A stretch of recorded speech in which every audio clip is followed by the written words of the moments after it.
हो गया लाइव। आज क्या हमारी सुन लो यार दोस्त।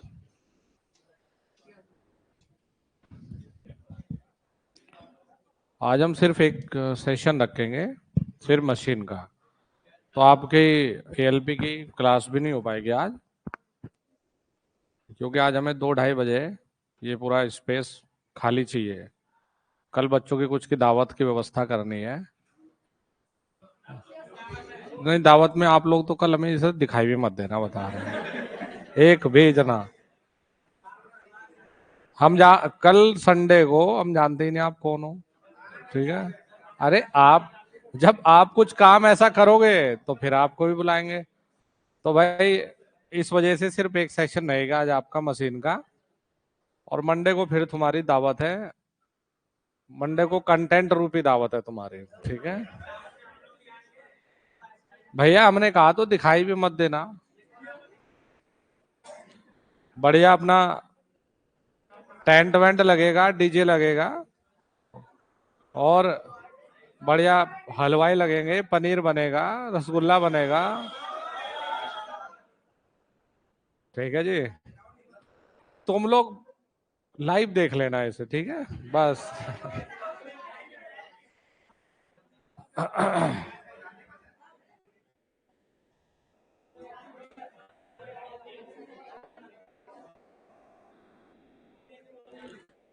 चलिए जी बच्चों, अब पढ़ लो जरा।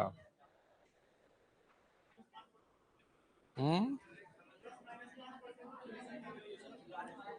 ठीक है, 4 बजे आ जाना कल।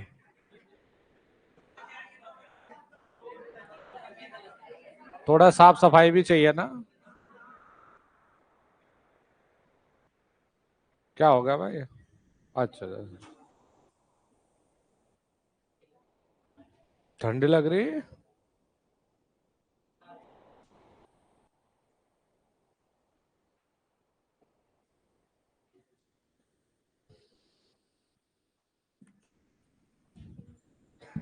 चले बच्चों, फिर शुरू करते हैं। हम लोग स्टडी कर रहे हैं बेसिक ऑफ मशीन।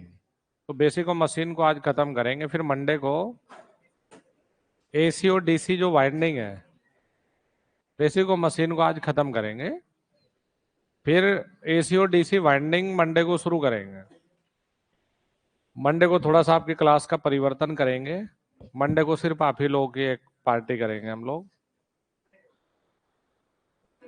हम्म। बाकी सब मतलब ओहो हो, बाकी सारे बच्चों को भेजूंगा मैं लखनऊ धरना प्रदर्शन करने। ठीक है जी। जेई वाले सब बच्चे वहां जाएंगे।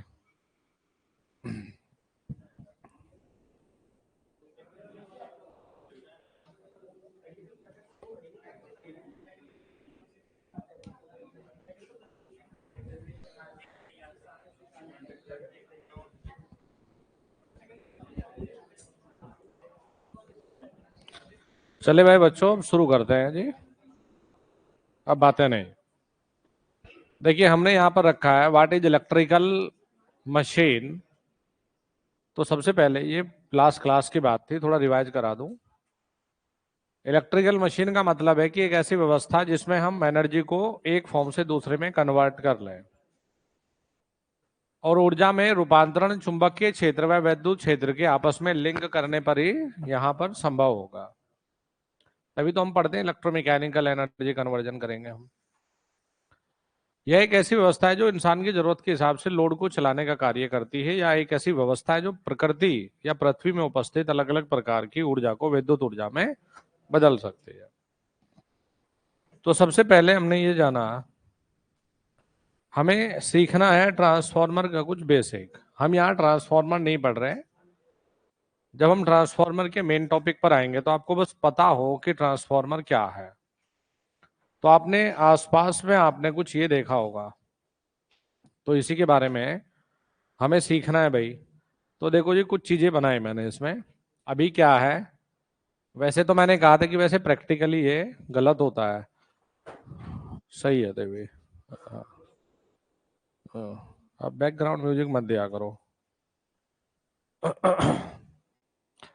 तो देखो, हमें यहां पर अभी बेसिक क्या सीखना होता है कि ये जो बना रखी है हमने ना, ये कोर बना रखी है। अब इस कोर का काम यहां पर होता है मैग्नेटिक फ्लक्स को स्थापित करना। अगर ये कोर, हम मटेरियल की बात करें बनाने को, तो आप एयर कोर भी बनाते हो, लेकिन हवा में उतना मैग्नेटाइजेशन होता नहीं है। तो हम लोगों ने कोई एक मटेरियल की एक कोर बनाने शुरू करी, और उस मटेरियल का नाम हमने रखना शुरू किया cold rolled grain oriented steel, यानी कि CRGOS। और बेटा, जब मैं ट्रांसफार्मर बताऊंगा तो तब भी समझाऊंगा आपको। देखो ना, मैंने ये अलग अलग जो हिस्से हैं ना, ये अलग अलग पत्तियां हैं। तो हम लोग लेमिनेटेड शीट्स लेते हैं और इन्हें एक साथ हम लोग जोड़ लेते हैं। यहां पर हम दो वाइंडिंग बनाएंगे जी, प्राइमरी और सेकेंडरी वाइंडिंग। अब जैसे वाइंडिंग करने के हिसाब से हम समझते हैं, तो इस कोर के जो भी वर्टिकल हिस्सा है उन्हें हमने नाम दिया जी लिम्ब। और इन लिम्ब को जोड़ने वाला जो ये वाला हिस्सा है, इसको हम नाम दे देते हैं योक। तो कोई भी जो कोर हम डिजाइन करेंगे, लिम्ब और योक से मिलकर कंप्लीट बनती है। लेकिन कोर का मुख्य जो रोल होगा वो होगा मैग्नेटिक या चुंबकीय फ्लक्स को स्थापित करना। ठीक है जी। अब देखो बेटा, यहां पर ये ध्यान देना है कि हमने प्राइमरी पर सप्लाई वोल्टेज दिया, तो प्राइमरी वाइंडिंग में एक प्राथमिक उत्पन्न ईएमएफ हो गया। सेकेंडरी वोल्टेज V2 ले रखा है, जिसे हम लोड वोल्टेज कहेंगे, और ये सेकेंडरी में उत्पन्न होने वाला ईएमएफ हो गया। ये नॉर्मली अभी हमने कंस्ट्रक्शन बना के समझ ली कि भाई ट्रांसफार्मर क्या है। ट्रांसफार्मर जनरली ये काम करेगा बेटा कि ये एसी में करंट व वोल्टेज को एक लेवल से दूसरे लेवल पर बदलेगा। यानी कि या तो उसे वोल्टेज को अपनी जरूरत के हिसाब से कम करेंगे या फिर उसको बढ़ाएंगे। ये आवृत्ति को परिवर्तन नहीं करेगा। और ये आवृत्ति को नहीं करने का मतलब ये होता है कि बेटा, जो प्राइमरी और सेकेंडरी में आप बना रहे हो, इन ये दोनों के दोनों एक स्टैटिक डिवाइस के रूप में या फिर एक स्टैटिक पोजीशन पे रखी हुई है। जैसे इंडक्शन बढ़ाएंगे हम, तो इंडक्शन में रोटर ना घूमेगा, तो इसमें घूमने वाला कोई मैटर नहीं था। जैसे ये सप्लाई दिया, वही सप्लाई फ्रीक्वेंसी जो यहाँ है वही यहाँ पर होगी। तो बेटा, ये फ्रीक्वेंसी को नहीं बदलेगा और ना ही ये पावर लेवल को चेंज करता है। अब हमने लिखा भी है कि यह एक ऐसी युक्ति है जो एसी धारा व विभव को, आवृत्ति व शक्ति को बिना बदले एक लेवल से दूसरे लेवल पर चेंज कर सकता है, बदल सकता है। ट्रांसफार्मर फैराडे के म्यूचुअल इंडक्शन सिद्धांत पर काम करता है, और ट्रांसफार्मर में उत्पन्न ईएमएफ की दिशा लेंज के नियम से ज्ञात की जा सकती है। अब देखिए बेटा, यहां से आगे इसी में जो शब्द हम लिख रहे हैं, हमने लिखा है ट्रांसफार्मर। तो बेटा, ट्रांसफार्मर जनरली ये दो शब्दों से मिलकर बना हुआ है। एक होता है, एक हम लोग लिखते हैं, देखिए, ट्रांसफॉर्म। बेटा, दो शब्दों से मिलकर बना हुआ है, क्योंकि यहां बहुत अच्छा सा ऑब्जेक्टिव बन जाता है कि ये क्या ट्रांसफॉर्म करता है और क्या ट्रांसफर करता है। दो शब्द क्या है? ट्रांसफॉर्मर दो शब्द से मिलकर बना हुआ है, ट्रांसफॉर्म और ट्रांसफर। दो शब्दों से मिलकर बना है, ट्रांसफॉर्म और ट्रांसफर। तो देखो, ट्रांसफॉर्मर, अगर आपसे पूछा जाए कि वो दो शब्द बताइए जो ट्रांसफॉर्मर को परिभाषित करते हैं, तो एक ट्रांसफॉर्म और एक ट्रांसफर। देखो, ट्रांसफॉर्म का हिंदी में मतलब होता है बदल देना, और ट्रांसफर का मतलब होता है एक जगह से दूसरी जगह भेज देना। तो हमेशा याद रखिएगा बच्चों कि जो ट्रांसफॉर्म करता है, यह वोल्टेज व धारा को ट्रांसफॉर्म करता है, यह वोल्टेज व धारा को ट्रांसफॉर्म करता है। और दूसरा जो पॉइंट है, ट्रांसफर किसे करता है? यह पावर या कई बार ना जैसे नॉर्मली ऊर्जा लिख देगा, पावर को एक साइड से दूसरे साइड ट्रांसफर करता है, ट्रांसफर करता है। बेटा ये ऐसा सवाल है जो ITI के 99% बच्चे गलत करके आएंगे। देखो ट्रांसफॉर्म और ट्रांसफर दो क्वांटिटी को क्लियर करिए। ट्रांसफॉर्म का मतलब जब भी होगा, इसका मतलब होता है देखो बदलना, परिवर्तन करना हिंदी में, और इसका मतलब होता है ट्रांसफर करना, यानी कि जिससे आप एक जगह से दूसरी जगह ट्रांसफर करोगे। तो देखो जी ट्रांसफॉर्म किसे करेगा, ये गेट में भी एक बार सवाल आया था दोस्त कि क्या ट्रांसफॉर्म करता है, तो वोल्टेज वह धारा को ट्रांसफॉर्म करेगा और पावर को एक सर्किट से दूसरी सर्किट या एक साइड से दूसरी साइड पर ट्रांसफर करेगा। याद रहेगा?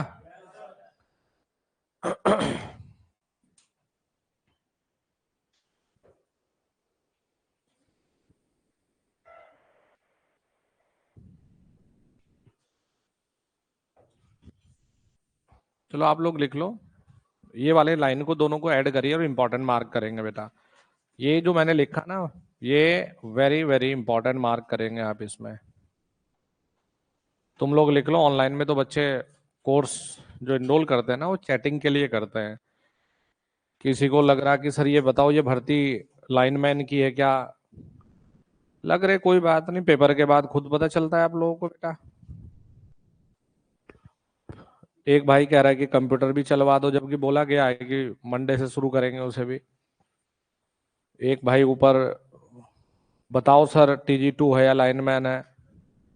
बेटा ये कोर्स में कहीं लिखा गया है क्या कि रमन सर से ये भी पूछना है, ये कोर्स इसलिए एनरोल करते हो क्या आप? ये BHPSCL के लिए कौन सा बुक होगा? तुम 1 मिनट में इतने कमेंट कर देते हो, 1 मिनट में इतने कमेंट कर देते हो, तो सिलेबस तो फिर 6 क्या 1 साल में भी पूरा नहीं होगा।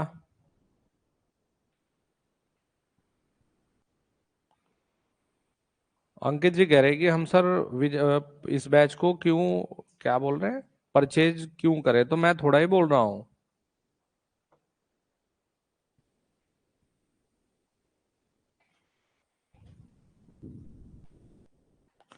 एक कह रहा है कि सर नोट्स कैसे बनाएं, जो बोर्ड पे है वो नोट्स है भाई, और जो तुम्हारे दिमाग में है वो कचड़ा है।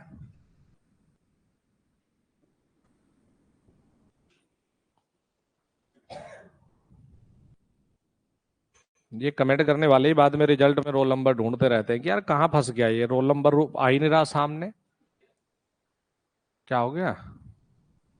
भाई ठंड मत लगवा लेना।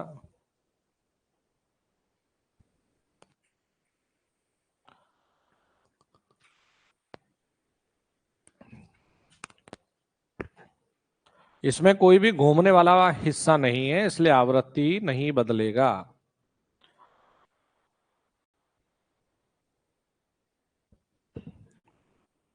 अभी तो ट्रांसफॉर्मर थोड़ा ही पढ़ा रहा हूँ, ये तो मैं थोड़ा थोड़ा बेसिक आइडिया दे रहा हूँ आपको इन मशीनों का। कुछ होते हैं ना ऐसे बच्चे भी जिन्हें ABCD कुछ आता नहीं, बस एक चीज लिखना होता है कि सर ये क्यों होता है, तो उन्हें थोड़ा इंतजार करना चाहिए भाई। बेटा लिख लिया ये? क्या कहना है आपको? ट्रांसफॉर्म क्या करेगा, और बेटा ट्रांसफर क्या करेगा? पावर को। ठीक है। चलो जी, यहां पर थोड़ा सा ट्रांसफॉर्मर में, वैसे तो हम अलग अलग प्रकार के पढ़ेंगे इसको, पावर अलग है, डिस्ट्रीब्यूशन अलग है, वाइंडिंग के फिर टाइप्स के पूरे अलग अलग कहानी है। बस आपको याद ये रखना है कि नॉर्मली एक होता है step up transformer. Step up का मतलब क्या हुआ? बढ़ाने वाला जी। अरे हिंदी में नहीं पूछा, ऊंचाई। इसका मतलब क्या होता है कि ये वोल्टेज के लेवल को बढ़ा देता है। देखो जी अब इसे कैसे परिभाषित करेंगे, इस प्रकार के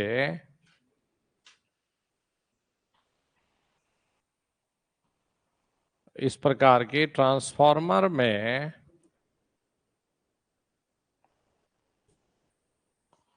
द्वितीयक वाइंडिंग वोल्टेज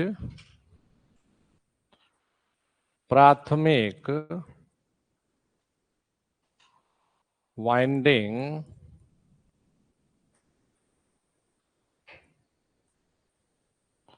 वोल्टेज से ज्यादा होती है।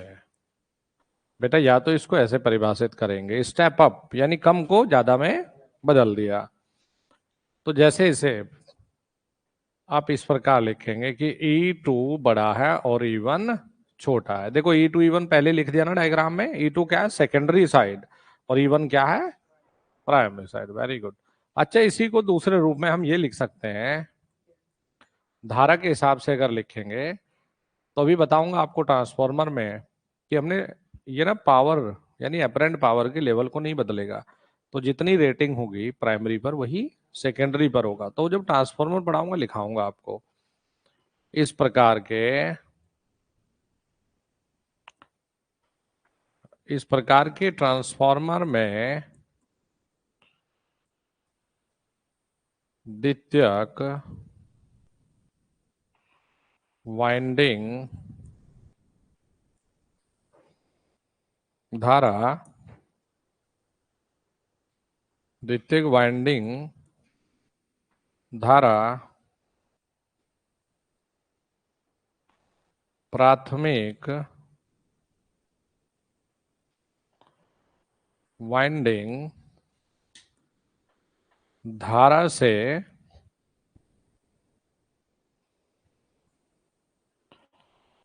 से कम होती है। तो धारा के रूप में बच्चों इसे इस प्रकार से लिखेंगे, क्या कहेंगे कि I2 कम होगा और I1 ज्यादा हो जाएगा। तो देखो जी, स्टेप अप के लिए अगर सवाल लिखेंगे तो द्वितीयक वाइंडिंग वोल्टेज प्राथमिक वाइंडिंग वोल्टेज से ज्यादा होता है। E2 greater than E1। इस प्रकार के ट्रांसफॉर्मर में द्वितीयक वाइंडिंग में जो धारा है वो प्राथमिक वाइंडिंग धारा से कम हो जाती है। तो वोल्टेज के रूप में ये याद रखना, धारा के रूप में इसको याद रखना। फिर नेक्स्ट हम लिखेंगे यहां स्टेप डाउन ट्रांसफॉर्मर।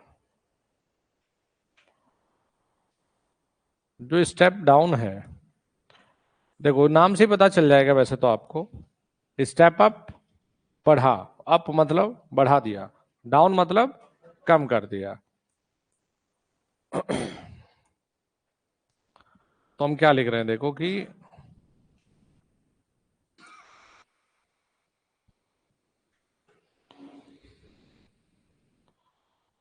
इस प्रकार के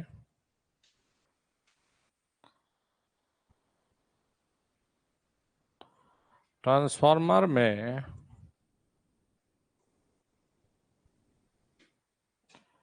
द्वितीयक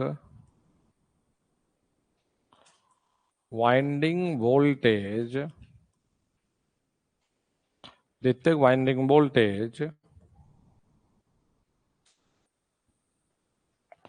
प्राथमिक वाइंडिंग वोल्टेज से बेटा क्या करें, इसमें कम होता है, कम होती है। यहां E2 कम होगा और बेटा E1 ज्यादा होगा। अच्छा, धारा के रूप में अगर लिख दे तो क्या लिखेंगे हम कि द्वितीयक धारा वोल्टेज से उल्टा लिखना है, ठीक है जी। द्वितीयक वाइंडिंग पर जो धारा है, द्वितीयक वाइंडिंग धारा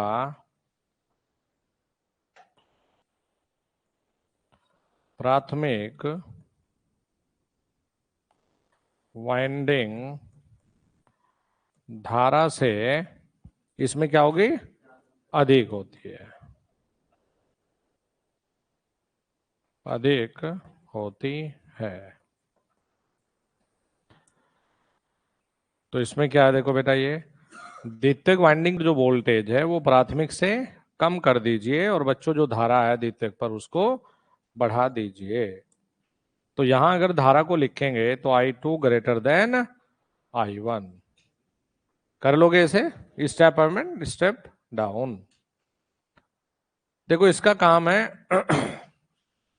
स्टेप अप मतलब कम वोल्टेज को ज्यादा में बदलना। जैसे कहें कि 110 वोल्ट से 11,000 में बदलो, मतलब बढ़ा दो तो स्टेप अप, और 11,000 से कम करनी है तो स्टेप डाउन जी। ठीक है, तो फटाफट लिख लो, फिर आगे बढ़ते हैं भाई।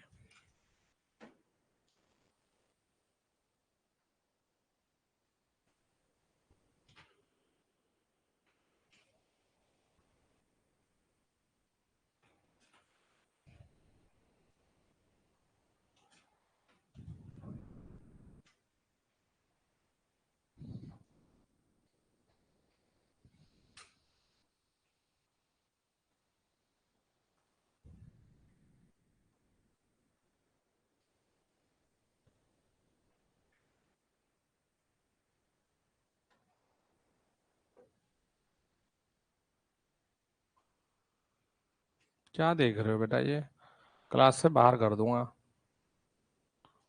क्या चल रहा है बता। है जबरदस्ती।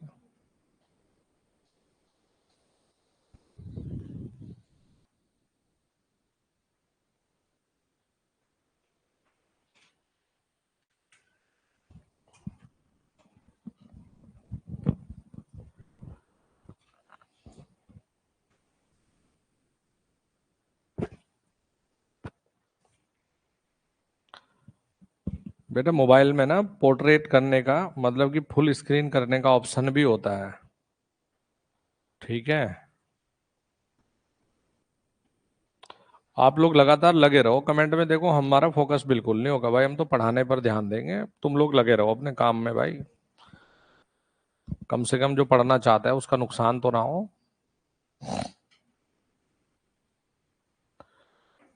क्योंकि जो कमेंट करते हैं कहीं ना कहीं इनसे ही तो हमारी कमाई है। पढ़ने वाले तो एक बार पढ़ के सिलेक्शन ले लेते हैं, अब बाद में 2 3 4 बार कोर्स किन्हें सेल करेंगे फिर। तो हमारे कस्टमर तो मेन वही है भाई। ध्यान इधर उधर देखो। एक चीज है, तुम्हारे लिए भी बोलता हूँ, सभी को समझाता हूँ मैं। तुम कभी ना एक छोटा सा प्रैक्टिकल करके देखना, अपने अभी करके देख सकते हो। तुम ज्यादा नहीं, सिर्फ एक लाइन टाइप करना। मैं कुछ टॉपिक पढ़ा रहा हूँ आपको, और एक लाइन तुम मुझे देखना मत। तुम अपने मोबाइल में ना एक लाइन टाइप करना, और तुम एक लाइन टाइप, सिर्फ एक लाइन टाइप करने के बाद फिर बोर्ड पे देखना। मैं गारंटी दे रहा हूँ आपका कनेक्शन बन जाए। और यहाँ लोग, ये तुम्हारे लिए मोटिवेशन की चीज है, यहाँ लोग लगातार 4 4 8 8 लाइनें टाइप कर रहे हैं।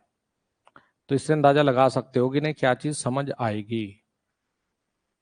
उन्हें कोई भी चीज समझ नहीं आएगी, क्योंकि देखो एक बार लिखा, पढ़ने वाले के लिए बेटा मोबाइल, कभी तुम भी देखो ऑनलाइन तो सिर्फ सामने मोबाइल रखा है, पेन हो और नोटबुक हाथ में हो।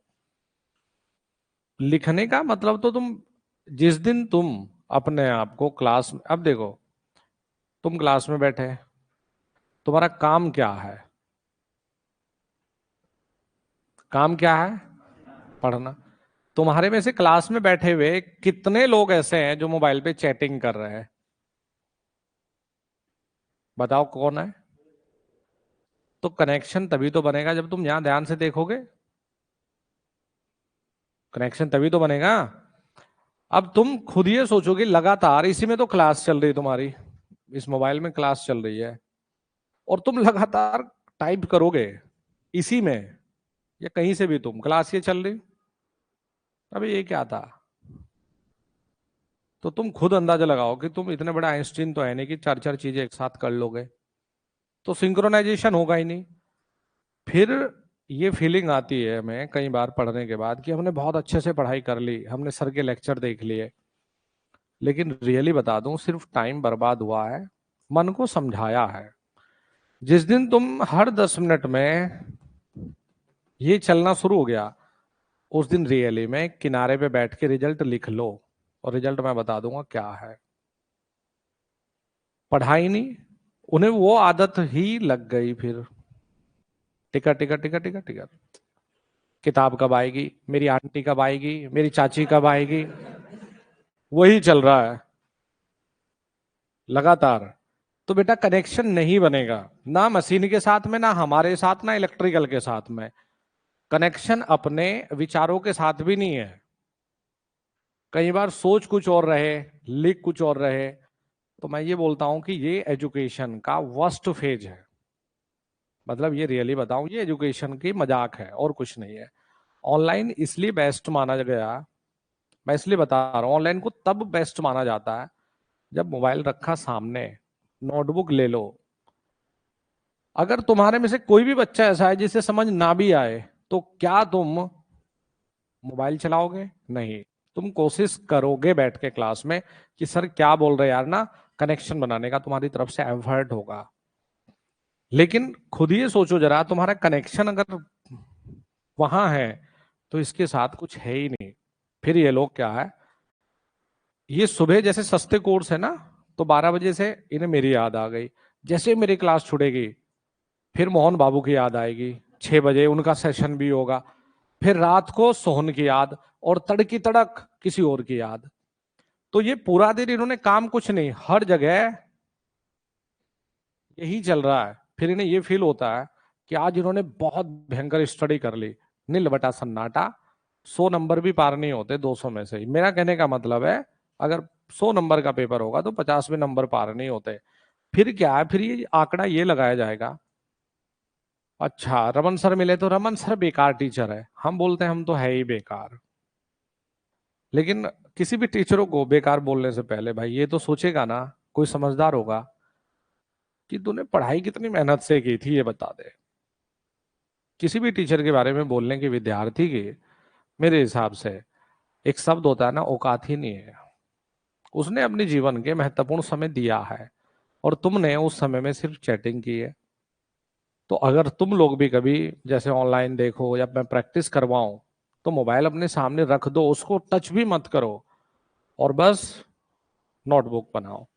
एक होता है ना ब्लाइंड ट्रस्ट, होता है एक ना अंधा विश्वास, आंखों पे पट्टी बांध लो। मैं बोलता हूं चलो तो सही, तुम डूबोगे नहीं, कुछ ना कुछ सीखोगे। और मैं सिर्फ स्टूडेंट को ये बोलता हूँ कि देखो, सिर्फ एक एक एक्टिविटी अपने जीवन में हमेशा ढालो। फेल होना एक नेचुरल रूटीन है, लेकिन लड़के फेल होने की आदत रखो मेरे बच्चों। लड़के टाइम पास करके, फेल होके, खुद को डिमोटिवेट करके, भगवान को गालियां देके, टीचरों को गालियां देके, माँ बाप को गालियां देके, कब तक कब तक भागोगे सच्चाई से? लड़ने की आदत बनाओ। कैसे? कारण क्या थे इससे पहले एग्जाम में फेल होने के कारण जो रहे, उनको दूर करने के लिए प्रयास करो। अभी कारण वही थे, पहले वाले में फेल हुए, कारण तो पकड़ नहीं है। कारण पता है कि कारण ये है, बीएचपीएसएल भी आया है, जाएगा, ये भी चला जाएगा, यूपीपीसीएल भी आएगा और जाएगा। नौकरी लेने वाले मैक्सिमम लोग ऐसे होते हैं जिनका एक सिंगल कमेंट नहीं आता यार, सिलेक्शन के बाद आके बोलते हैं वो कि हम भी इस कोर्स में हैं। सिंगल एक कमेंट नहीं, मैं नाम तक नहीं जानता, एक सिंगल मतलब नहीं होता कोई। बस ऑफलाइन में भी मैं कितने बच्चों को ऐसा है कि बहुत ज्यादा मैं नहीं जानता, बहुत सारे बच्चे सिलेक्शन के बाद आते हैं कि सर हम इस वाले बैच में हैं। दिल खुश हो जाता है कि देखो यार, ये भी तो तुम्हारी भी इससे पढ़ा है। और कुछ ऐसे बच्चे मिलते हैं ऑफलाइन में भी ऑनलाइन में, जो दिखाने का प्रयास करते हैं कि हमने बहुत मेहनत कर ली, लेकिन फ्लक्चुएटेड, धरातल पे कुछ नहीं है। इसीलिए एक सॉलिड तैयारी करो, सशक्त तैयारी। सबसे पहली चीज है तैयारी में डिसिप्लिन। डिसिप्लिन क्या है? क्लास में अगर यहाँ बैठे हैं, मैं क्लास में आए, भाई साहब बात कर रहे थे, मैं इधर है, ऐसे नहीं बात बनेगी। यूपीपीसीएल में ट्राई कर चुके ये करके भाई, कर चुके। तो आपने इन हरकतों पे आज भी अगर सुधार नहीं किया, तो नेक्स्ट आ रहा है ना एग्जाम, वही गलती पहले थी वही आज है, तो इसे तो बोलते हैं पागलों के सींग ना होते भाई। पागल मतलब पागल ही है, अपनी हरकतों से हो। इनको भी पहले मैं समझा चुका। एक लड़का है इसमें, अंकित जी, अंकित गुप्ता जी, इनका काम सिर्फ यही है कि लगातार सर हमें पावर प्लांट भी आप पढ़ा दोगे, सर हमें ये भी दे दो। इसके 1 मिनट में ऐसे कोई मिनट नहीं आज तक जाती होगी जिस समय उस बच्चे का मैसेज नहीं आ रहा होता। और यही यही बच्चा ऐसा नहीं है कि सिर्फ यहाँ है, ये बच्चा मेरे फोन से भी कनेक्ट है। भाई अगर कोई प्रॉब्लम है इस पे मैसेज कर सकते हैं, लेकिन लिखना तो कमेंट आदत है ना, पक गई वो आदत। जैसे कुछ लोगों को नींद में खराटे लेने की आदत है ना, तो वो पक चुकी, चाहे खाना खाओ ना का मतलब आएगी, तो वही हालत है। इसलिए सबसे इंपॉर्टेंट है बेटा तैयारी में डिसिप्लिन, क्लास में बैठना, टीचर को सुनना, प्रॉपर लिखना, प्रॉपर रिवाइज करना। और इनमें से कोई भी कड़ी तोड़ोगे तो देखो भुगतान तुम्हें ही करना है। टीचर का काम क्या है? जो लोग सेलेक्ट हुए हमने तो बुला के बोला भाई हम तो उनको दिखाएं। हमारा काम क्या है भाई? जो आगे बढ़ने वाले हैं उनको बढ़ाएं, और जो नहीं बढ़ने वाले उन्हें उन्हें भी हमें जोड़ के रखना है। क्यों? अभी BHPSL के बाद जब UPPSL आएगा कोर्स कौन लेगा फिर हमारा? तो हमें उन्हें भी जोड़ के रखना पड़ेगा ना। लेकिन हमें पता है कि रियलिटी क्या है। मैं बोलता हूं मेरे साथ में किसी बच्चे को अगर अपना भविष्य जानना है, ज्यादा नहीं 10 मिनट मेरे साथ बैठ जाओ, मेरे साथ 10 मिनट बात कर लो, मैं बता दूंगा आने वाला एग्जाम पास होगा नहीं होगा, बिना नारियल बिना 50 रुपए के, फिर निःशुल्क मैं बता दूंगा। 10 मिनट बात कर लेना, मैं बता दूंगा आने वाले एग्जाम में पास होगा या नहीं होगा। सच्चाई तो हमें पता होती है भाई, लेकिन बोलते नहीं। मैं चल छोड़ो, किसी का मन क्यों तोड़े, लेकिन वो रियलिटी है, अंदाजा होता है। क्यों 14 साल हो गए यार यही काम कर रहा हूं, तो मैं ही देख रहा हूं। देखो ट्रांसफॉर्मर में इतना कर लोगे, एक चीज पढ़ाऊंगा और ये बता देना कि हाँ सर इतना कर लेंगे, जो नहीं पढ़ाया वो नहीं पढ़ाया। अभी एक बच्चा कह रहा है सर आपने टर्न नहीं बताए, तो मैं वही तो कह रहा हूं कि नियंत्रण रखो अपनी भावनाओं पे। टॉपिक ये नहीं है कि ट्रांसफॉर्मर, टॉपिक है बेसिक और मशीन। सिर्फ मेरा पर्पज क्या है इसमें कि जब मैं ट्रांसफॉर्मर पढ़ाऊं बच्चों आपको, तो आपको ये ना लगे कि यार ये क्या है बस। तो देखो ट्रांसफॉर्मर के बारे में एक बेसिक सी चीजें जान लिया आपने। अब देखो जब भी कभी हम ट्रांसफॉर्मर पढ़ेंगे एकदम ठंडे दिमाग से सोचना क्या है कि इस ट्रांसफॉर्मर का काम AC वोल्टेज या करंट को घटाना और बढ़ाना मात्र है। आवृत्ति को और पावर को बदलेगा नहीं। आवृत्ति को इसलिए चेंज नहीं करेगा क्योंकि इसमें कोई भी घूमने वाला ऐसा रोटेटिंग बॉडी नहीं है। सर फैराडे के नियम को संतुष्ट करेगा और फैराडे के नियम के अनुसार ही ये काम करेगा। सिर्फ इतना याद रखना है। वोल्टेज बढ़ाएंगे तो स्टेप अप, वोल्टेज को घटाएंगे तो स्टेप डाउन। सिर्फ आपको ये अपने दिमाग में फिट रखना है। अब देखो बच्चों नेक्स्ट चलते हैं। आप DC मशीन पढ़ते हैं, आपके सिलेबस में अलग से लिखा भी है DC मशीन की वाइंडिंग जी। देखो DC मशीन समझते हैं, न्यूमेरिकल भी बेटा इस पर आते हैं, लेकिन जब DC मशीन पढ़ेंगे तब न्यूमेरिकल भी देखेंगे। आज सिर्फ मुझे बताना क्या है, हमारे पास DC मशीन है और AC मशीन है। AC मशीनों की कैटेगरी में जैसे आपने इंडक्शन, सिंक्रोनस, ये तो है ही। ट्रांसफॉर्मर तो बता दिया मैंने ना। तो अभी इंडक्शन पढ़ेंगे, अभी आप सिंक्रोनस पढ़ेंगे, तो वो AC है। ये क्या है हमारे पास? DC है। देखो जी DC सप्लाई की हमारी लाइफ में एक अलग से इंपॉर्टेंस है। आज भी बहुत सारे काम ऐसे हैं जहां हमें DC की आवश्यकता होती है, चाहे वो किसी भी सिंक्रोनस जनरेटर में फील्ड वाइंडिंग पर सप्लाई की बात हो, करते ना भाई हम लोग, चाहे आज भी हम बेटा इलेक्ट्रोलिसिस प्रोसेस में बात कर लें। ये लिखना नहीं है आपको, सिर्फ सुना रहा हूं अभी कहानी। इलेक्ट्रोलिसिस होता है जब भी किसी एक घोल में आप कुछ धारा फ्लो करवाएं तो वो अपने आयन्स में टूटता है, तो वो DC से ही संभव है। एक इलेक्ट्रोप्लेटिंग होती है, सस्ती धातु पर महंगी धातु की परत चढ़ाना। ठीक है जी, इलेक्ट्रोप्लेटिंग। आज भी हम देखें तो DC की अपनी एक एक इंपॉर्टेंस है, तो हमने इसके लिए DC जनरेटर बनाने लग गए। अब DC जनरेटर में एक हिस्सा हम लोगों ने रखा हुआ है, सिर्फ यही बता रहा हूं आपको कि एक बेसिक चीज है। बेटा देखो चित्र में ये देख पा रहे होंगे आप, जो मैंने ब्लैक ब्लैक ग्रे वाला लिया है ना, देखो दिख रहा है ना, शाबाश। तो इसे हम नॉर्मली कहते हैं देखो फ्रेम या यॉक। क्या कह रहे हैं देखो, ऊपर वाले हिस्से को फ्रेम या योक कहते हैं। समझ गए इतना? अब देखो बेटा, ये सवाल जैसे कंस्ट्रक्शन बाद में भी बताऊंगा। तो देखो जी, ये कास्ट आयरन का बनाएंगे, लेकिन ये कास्ट आयरन का हम छोटी मशीन के लिए बनाएंगे। ठीक है, अभी बताऊंगा वो छोटी मशीन भी कितनी। छोटी मशीनों के लिए हम कास्ट आयरन का फ्रेम या योक तैयार करेंगे। अब इस बाकी चीज अंदर देखो ही मत अभी बेटा, सिर्फ ये देखना है जी, एक फ्रेम बना हुआ है, एक गोला है बस, अभी इसके अंदर की चीजों को भूल जाओ। और बड़ी मशीन के लिए आप हार्ड स्टील से बनाओगे, वो अलग है बेटा, हार्ड डोर ना। बड़ी मशीन के लिए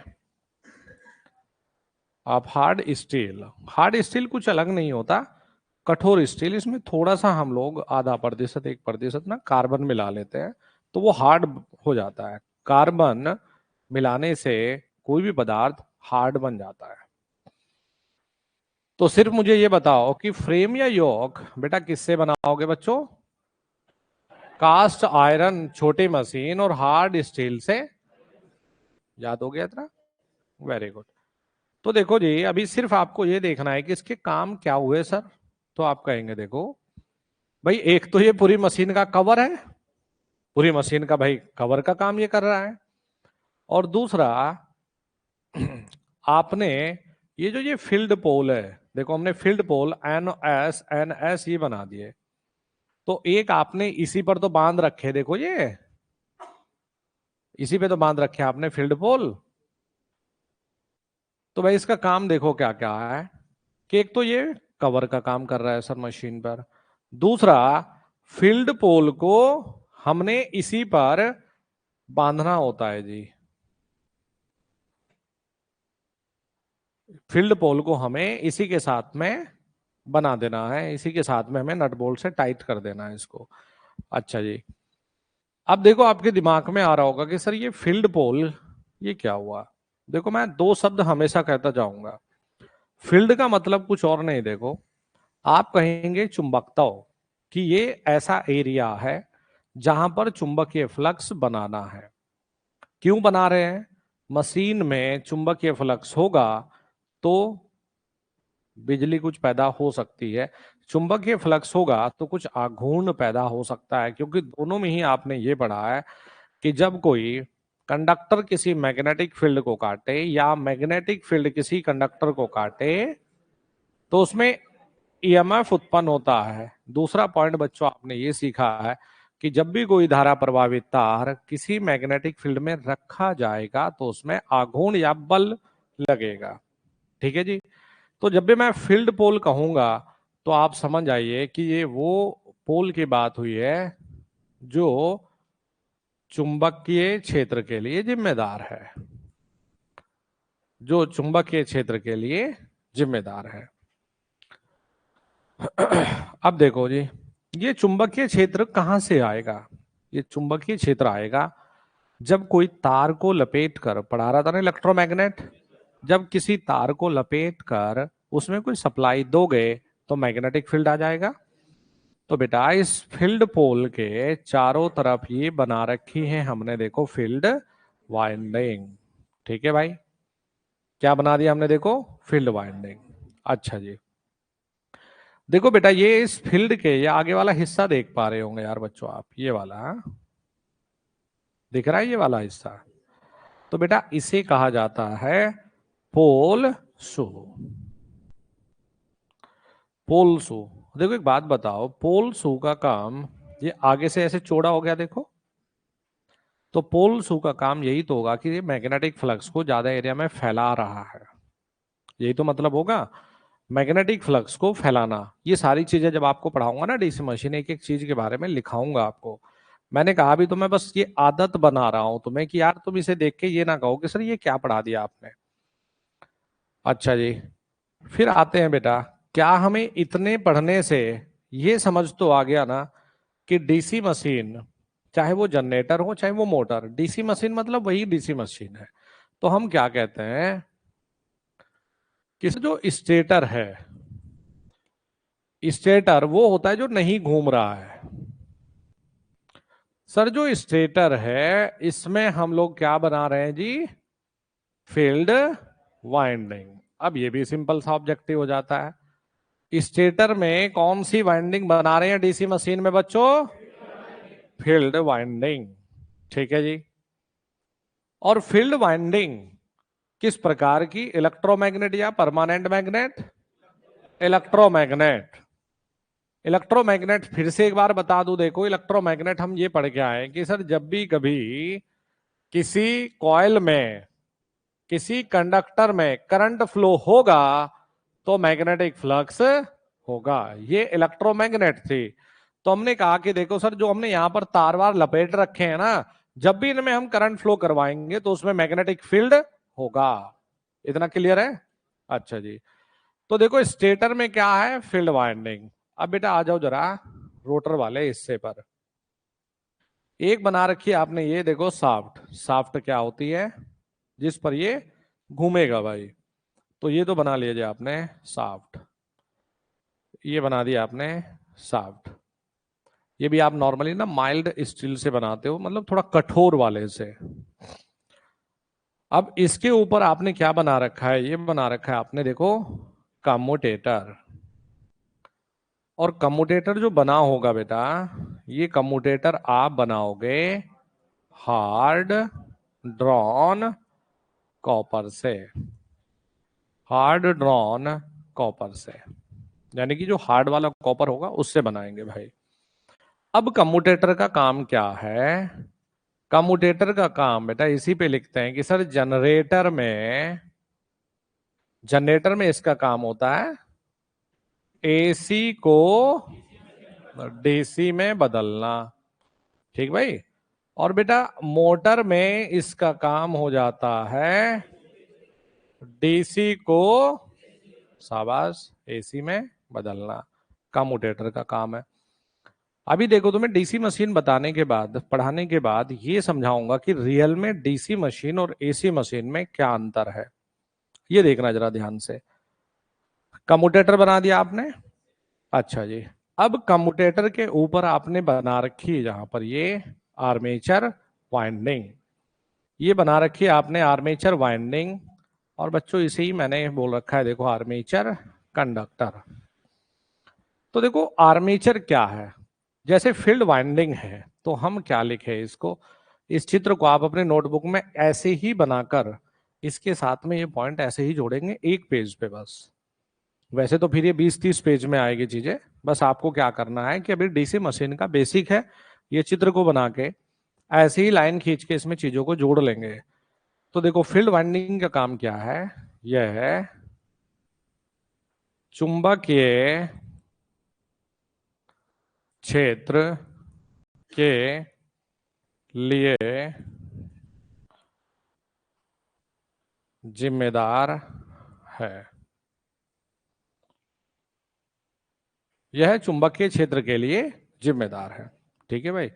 अब देखो आर्मेचर वाइंडिंग वो वाइंडिंग होती है, पूरा जो खेल है ना, जो मंडे को मैं वाइंडिंग पढ़ाऊंगा आपको, पूरा का पूरा जो खेल है वो आर्मेचर वाइंडिंग का ही होगा। हम लोग क्या कह रहे हैं बेटा इसे? कि ये वो वाइंडिंग होती है जो लोड करंट, यानी कि आर्मेचर करंट को या तो टर्मिनल पे भेजती है या फिर टर्मिनल से वाइंडिंग में भेजती है। भाई दोनों में ही तो होगी, मोटर में या मोटर में या जनरेटर में, दोनों में ही होगी।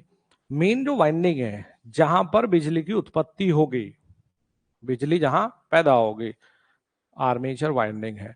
तो अभी सिर्फ मैं ये लिख रहा हूं कि जनरेटर में इसमें विभव उत्पन्न होगा।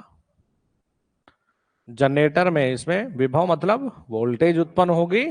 और बच्चों मोटर में इसमें आघूर्ण उत्पन्न करेंगे हम। ठीक है भाई।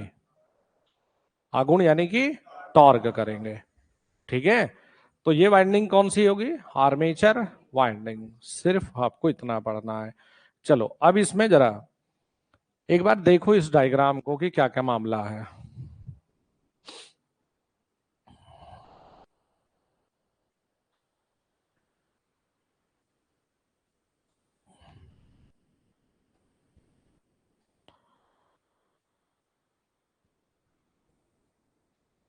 उतारे दिमाग में।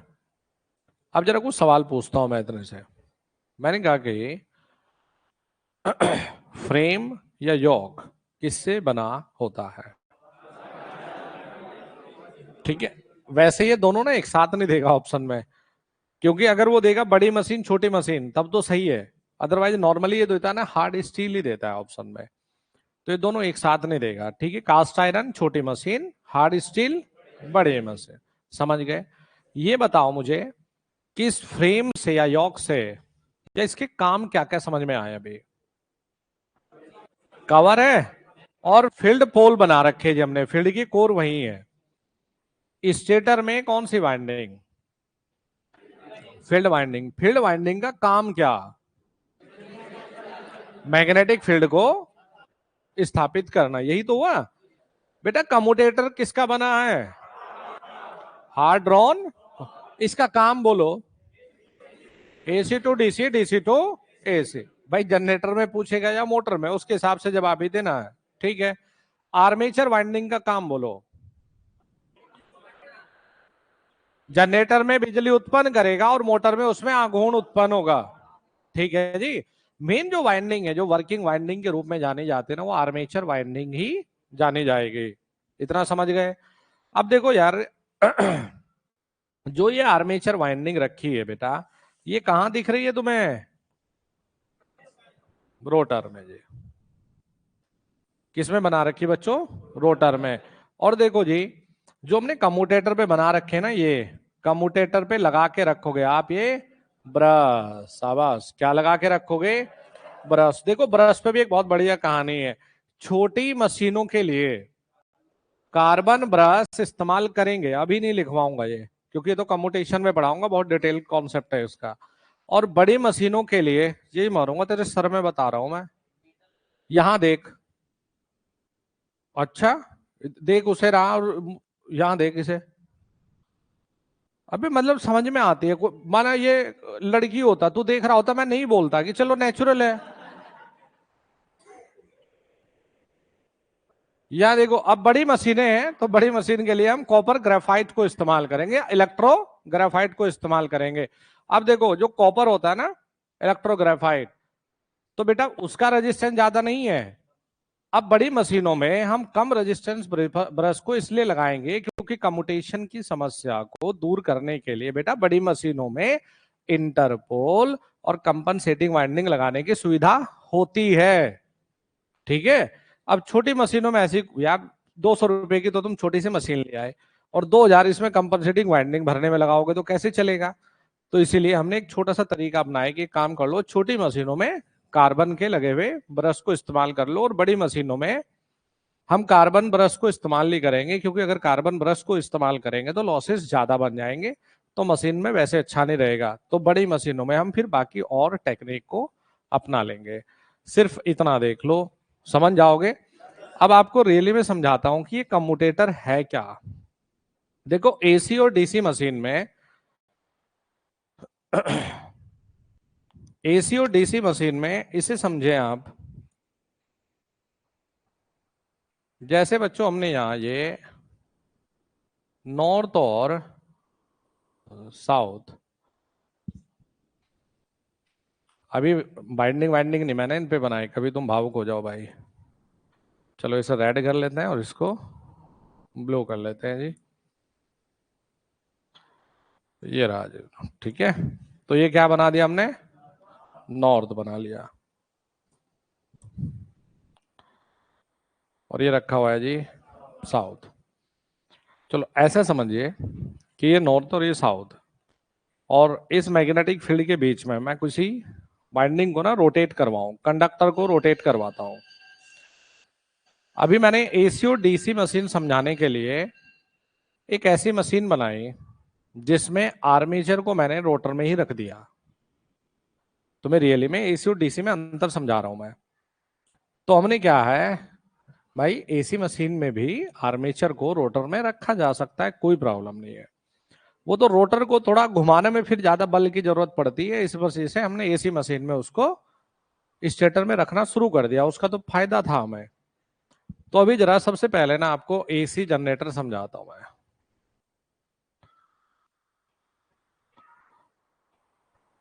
देखो एसी जनरेटर में, अच्छा एसीओ या डीसीओ, ये तो मेरे हिसाब से सब बच्चे जानते होंगे कि सर BLV साइन थीटा, ये तो सब जानते होंगे भाई। नहीं भी जानते तो मैंने परसों ही तो बताया था आपको, ये E बराबर BLV साइन थीटा। यार बच्चों, अगर थीटा का मान 180 से ज्यादा दिखेगा, 180 पर जाकर साइन में माइनस हो जाता है ना। अच्छा जी। तो बच्चों यहां से जो मैग्नेटिक फील्ड है वो नॉर्थ से साउथ की ओर है। देखो रियली में समझना इसको, बहुत सही टॉपिक है ये, आपको रियली में डीसी और एसी मशीन पढ़ने में आनंद आएगा फिर।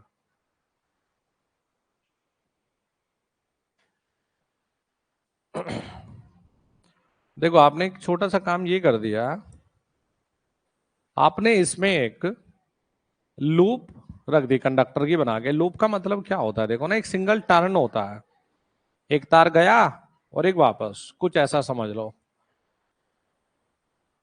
एक ये एक तार ये है और एक ये है, तो आपने ये रोटेट करवाने के लिए इसमें रख दिया जी।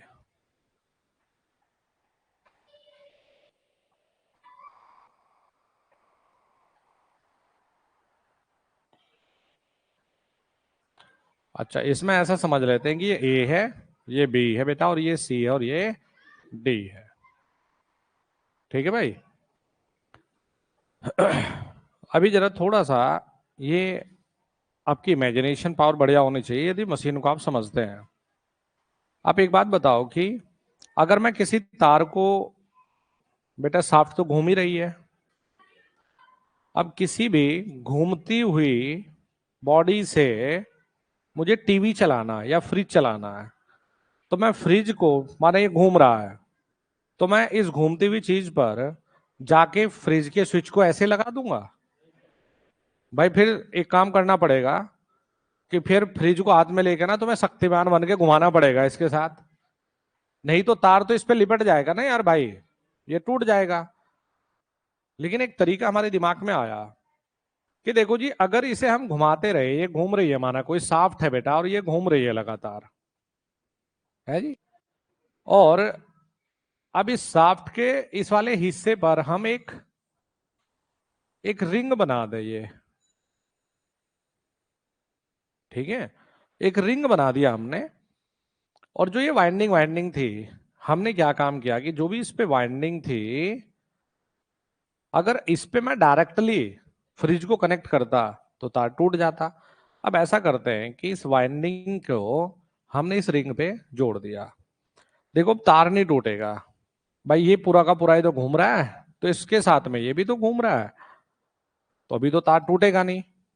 अब हमने क्या काम कर दिया कि अगर ये बॉडी कोई घूमने वाली है और इसमें करंट है, तो घूमने वाले पे अगर तुम उंगली लगाओगे तो करंट तो लगेगा ना भाई। तो हमने क्या काम कर दिया कि ये जो इस पे टच होता हुआ ये ब्रश लगा दिया हमने, लेकिन ब्रश नहीं घूमेगा, ब्रश को हम एक जगह फिक्स कर दे इस पे चिपका के, माना माना कोई भी घूम रही है बॉडी, ये घूम रहा है, तो मैंने इस पे ना ब्रश को रख दिया, टच करवा दिया।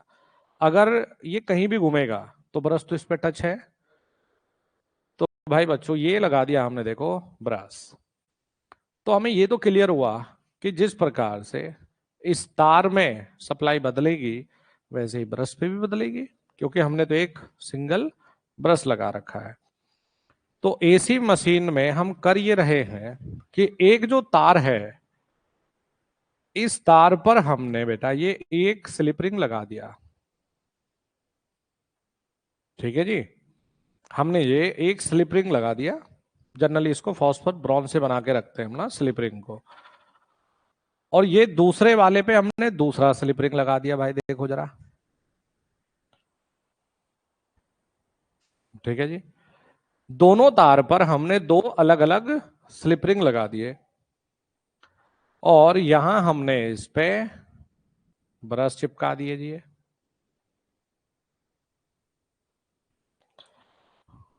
अभी बताओ इतना ठीक है?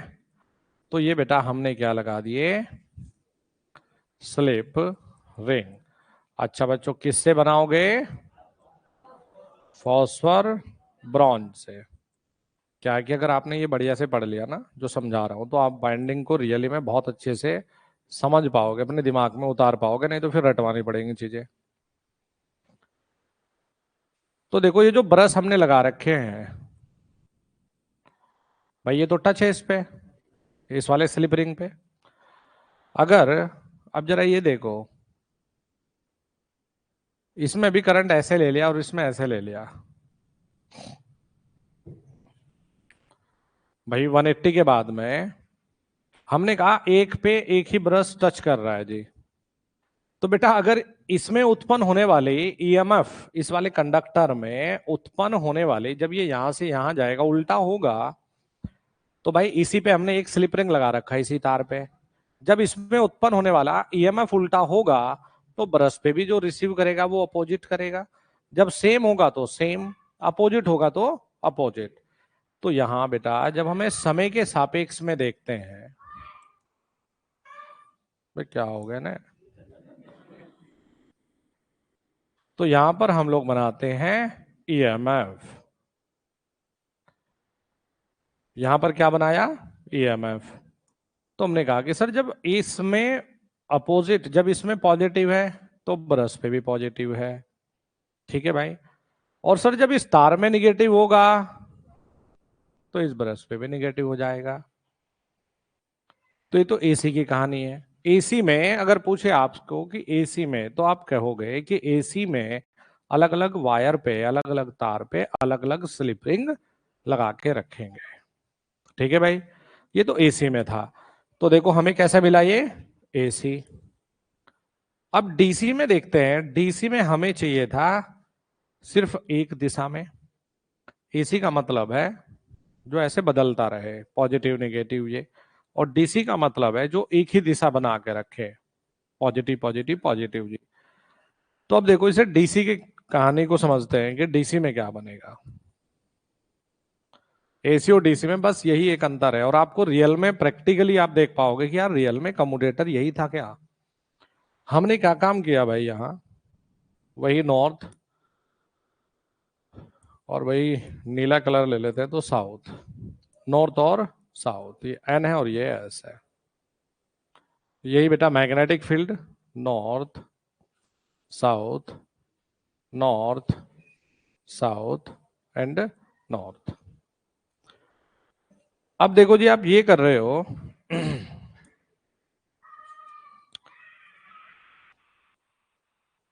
इसमें बेटा यही एक कॉइल रखी है, और इसमें हम कर ये रहे हैं कि इन दोनों तार पर हम एक ही रिंग इस्तेमाल करते हैं। हमने क्या कहा कि इन दोनों तार पर हम एक ही रिंग इस्तेमाल करते हैं। तो डीसी में जैसे हमने ये लिया ना, तो ए बी सी और डी, डीसी में क्या होगा, एक ही रिंग इस्तेमाल होगा। और यहां लगा दिए जी ब्रश हमने फिक्स कर दिए, ये कर दिए हमने फिक्स्ड, ठीक है भाई। अब देखो इन दोनों ब्रश को, इन दोनों ब्रश को सॉरी, इस पूरे रिंग को हम लोगों ने ये कर दिया जी किसी एक इंसुलेशन से अलग। अब ये रोटेट पूरा करेगा। ये क्या रोटेट पूरे का मतलब है कि भाई ये वाला हिस्सा उठ के इधर चला जाएगा, ये घूम के पीछे से फिर इधर आ जाएगा। कुल मिलाकर यहां अलग अलग वायर पर अलग अलग स्लिप रिंग रखने की जरूरत नहीं है। यहां करोगे क्या, देखो इसे कहा जाता है स्प्लिट रिंग। क्या कहेंगे इसे, स्प्लिट रिंग। बेटा एसी में क्या यूज करोगे बोलो, और डीसी में स्प्लिट रिंग इस्तेमाल करोगे। अच्छा, बना वही है फॉस्फोर ब्रॉन्ज का। अभी तो हमने यहां लिया ना फॉस्फोर ब्रॉन्ज, अभी क्या था, ये स्प्लिट रिंग है। अभी देखो अभी तक के लिए तो फॉस्फोर ब्रॉन्ज ही था दिमाग में, अभी तो कुछ नहीं बताया। अब देखो जी जो ये इंसुलेशन आपने कराई है, ये इंसुलेशन कर दिया आपने माइका। अच्छा, अब बेटा इसी स्प्लिट रिंग को नाम दिया जाता है कम्यूटेटर, और इसे बनाते हैं हम हार्ड्रॉन कॉपर। अब जरा थोड़ा सा इमेजिनेशन करके देखो। अभी बेटा आपने इसमें करंट इस दिशा में लिया है बच्चों, और इसमें इस दिशा में लिया है। ठीक है भाई।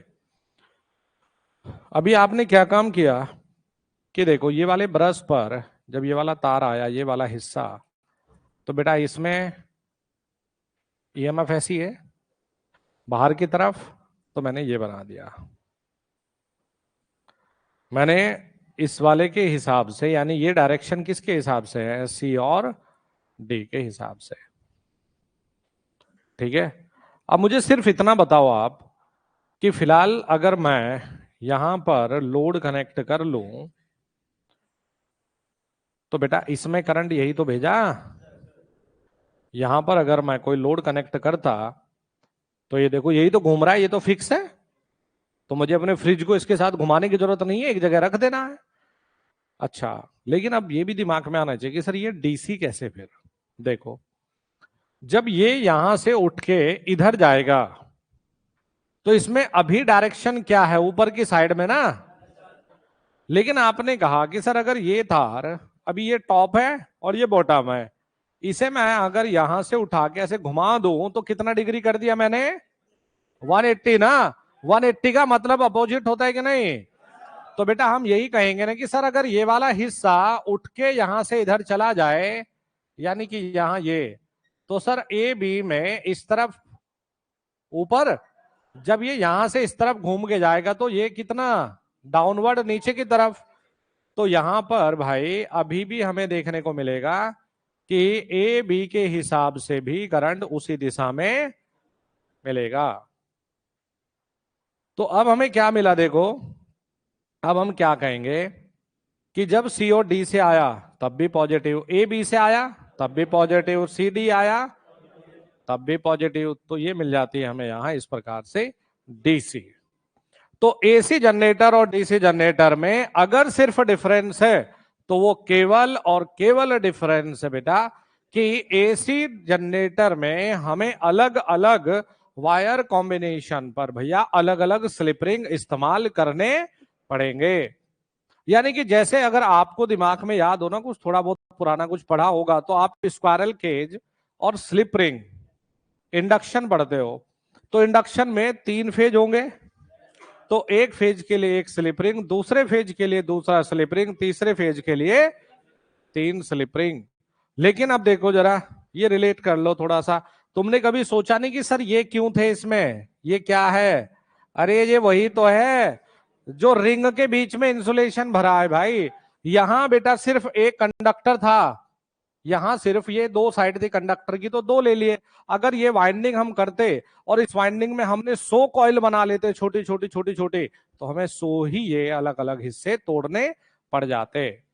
तो हमेशा याद रखिए कि डीसी में हम लोग स्लिप रिंग की जगह क्या रखते हैं, कम्यूटेटर रखते हैं। किसका बना होगा, हार्ड्रॉन कॉपर का होगा। लेकिन दोनों में ही जो नियम है, वो दोनों के लिए ही नियम सेम है, फैराडेज इलेक्ट्रोमैग्नेट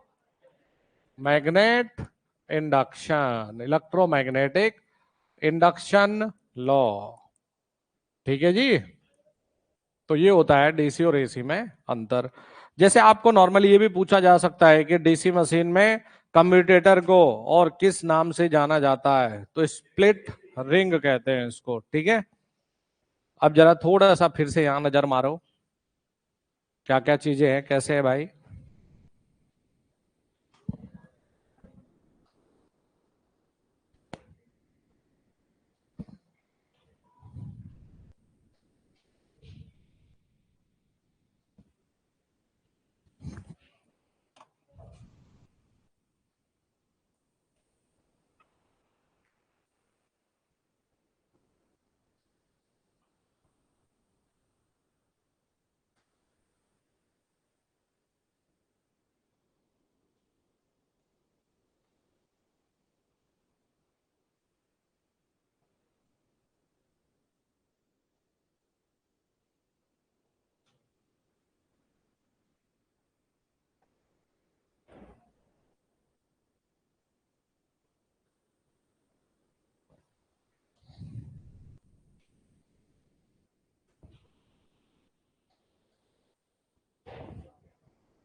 ठीक है भाई।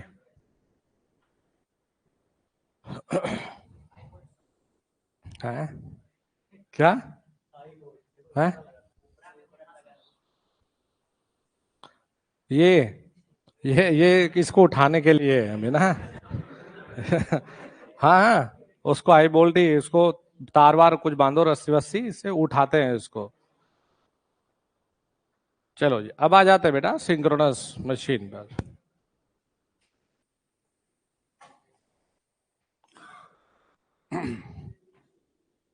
देखो सिंक्रोनस जो मशीन है, ये हमारी बेटा किस कैटेगरी में है?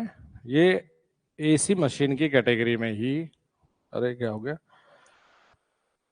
ये बेटा एसी मशीन है। अब देखो सबसे पहले ये डायग्राम में आप ये देख पा रहे होंगे, ये जो ये बना रखा ना, ये बना रखा हमने स्टेटर। हाँ, ये ऊपर फ्रेम ही रखा हुआ है इसमें, इसको पूरे को हमने बोला देखो स्टेटर। अच्छा, स्टेटर के अंदर वाले हिस्से पर ना ये काट रखे हमने स्लॉट। देखो ये बेटा, ये काट रखे हमने देखो स्लॉट्स, और ये रखा हुआ देखो रोटर। तो स्टेटर में जब हम सिंक्रोनस मशीन को पढ़ते हैं तो ये लिख लो यहां। अभी बताऊंगा, स्टेटर ये स्टील का ही बना होता है। यहां भी स्टेटर में आप रखेंगे बेटा यहां आर्मेचर वाइंडिंग। क्यों? एक प्रॉब्लम ये थी कि आर्मेचर वाइंडिंग भारी बनेगी। भाई मेन वाइंडिंग तो यही ना जिसमें वोल्टेज उत्पन्न होती है, अगर इसको मैं घुमाऊंगा तो बड़ा मुश्किल हो जाएगा। ये रखा हुआ है देखो इसमें रोटर। तो बच्चों रोटर में यहां पर भरी जाती है फील्ड वाइंडिंग। ठीक है जी। स्टेटर में क्या है, रोटर में क्या है, इसमें कहीं भी आपको कम्यूटेटर नामक शब्द देखने को नहीं मिलेगा। ठीक है, कम्यूटेटर केवल और केवल कहां देखने को मिलेगा बेटा? डीसी मशीन में मिलेगा। अब देखो याद रखना, जब भी कभी मैं आर्मेचर वाइंडिंग नामक शब्द लिखूंगा ना, तो आर्मेचर वाइंडिंग हमेशा, चाहे वो एसी मशीन है या वो डीसी मशीन है, आर्मेचर वाइंडिंग हमेशा और हमेशा डील करेगा एसी के साथ में। आर्मेचर वाइंडिंग एसी के साथ। और बेटा यहां पर जो फील्ड वाइंडिंग है बच्चों, ये डील करने वाली है डीसी के साथ। तो ये आ जाएगा यहाँ एसी और ये हो जाएगा डीसी। अब देखो जो रोटर बना रखे हैं बेटा, ये रोटर हम दो प्रकार के डिजाइन किए हुए हैं। देखो अब दोनों प्रकार के रोटर में देखो, इसकी जो शेप है ये आपको एक सिलेंडर के फॉर्म में दिख रही है। तो बच्चों ये नाम हो गया देखो सिलेंड्रिकल रोटर। अब थोड़ा सा ना इसको समझ लेते हैं कि सिलेंड्रिकल रोटर फिर कैसा। देखो जो ऐसे सिलेंड्रिकल की बात हो रही है ना, तो ये देखो जरा कि जैसे ये बॉटल है तो सिलेंडर के फॉर्म में है। सिलेंड्रिकल जो बने होते हैं ना, वो ऐसे लंबाई में बने होते हैं। एक पतला वाला सिलेंडर ले लो, तो सिलेंडर तो देखा ही होगा आपने, ये मतलब कि बहुत चौड़े नहीं होते, ये पतले होंगे, और ये ऐसे आगे की तरफ बने होते हैं बहुत लंबे। तो इसीलिए देखो बेटा, ये बोतल को अगर मैं थोड़ा सा इस तरफ को और बनाऊंगा, तो आप यही तो कह रहे हो कि सर ये चौड़ा कम है, यानी इसका व्यास कम है लेकिन इसकी लंबाई ज्यादा है। ठीक है भाई, तो ये ऐसे सिलेंडर मतलब पतला सिलेंडर होगा। अब जैसे हम साइलेंट पोल की बात करेंगे, तो जो साइलेंट पोल है इसका मतलब होता है उभड़ा हुआ, बाहर निकले हुए। तो ये कैसे बनेगा? जैसे इसी बोतल की मैं बात कर रहा था, ये आगे की तरफ नहीं होता, ये ऐसे चौड़ा होता है। ठीक है जी, लंबाई इसमें कम होती है लेकिन इसका जो डायामीटर है ना वो चौड़ा होगा। तो देखो जी सिलेंड्रिकल में याद रखेंगे कि कम व्यास और लंबाई, अभी शब्द नहीं इस्तेमाल करता एक जेल, अभी लंबाई ज्यादा लिख रहा हूं बस। तो कम व्यास लंबाई ज्यादा, अभी मैं पोल वोल की कोई जिक्र ही नहीं कर रहा। अब देखो एक है साइलेंट पोल जी, जो साइलेंट पोल है बाहर की तरफ निकला हुआ है, देखो। तो अभी क्या बताया कि व्यास ज्यादा होगा और लंबाई कम होगी। ठीक है जी। अभी ये सब पे जिक्र बाद में करेंगे, कौन सा कहाँ इस्तेमाल होगा। अभी जितना बता रहा हूं उतना सुन लो बस। अब देखो जी, इसमें सिर्फ आपको ये पॉइंट और दिमाग में रखना है कि जैसे हम लोगों ने ये साइलेंट और सिलेंड्रिकल लिखे हैं, तो साइलेंट पोल में आप सिर्फ ये चीज नोटिस करें कि यहां से देखो, नोट करना, यहां से इस पूरे में एयर गैप एक समान दिख रहा है। ठीक है, तो बेटा यहां पर है एक समान एयर गैप। कर लोगे इतना, देखो इसमें मिलता है एक समान एयर गैप। वहीं बच्चों देखो, यहां एयर गैप कम, यहां ज्यादा, तो हम कहते हैं नॉन यूनिफॉर्म लिख दे, अब समझ जाओगे। नॉन यूनिफॉर्म एयर गैप जी। ठीक है, अब देखो बेटा, चाहे हम एसी मशीन की बात करें या डीसी मशीन की, इस पोल की जो शेप है ना, आप दो प्रकार से डिजाइन कर सकते हो। देखो अभी बनवाता हूं तुम्हें। जब भी ये पोल वोल बना रहे हो आप, जैसे आपने ये रोटर रखा हुआ है, ठीक है, अभी आपको ये सोचना है कि देखो एक पोल ऐसा है, एक शेप तो ये थी। अभी दूसरा बेटा,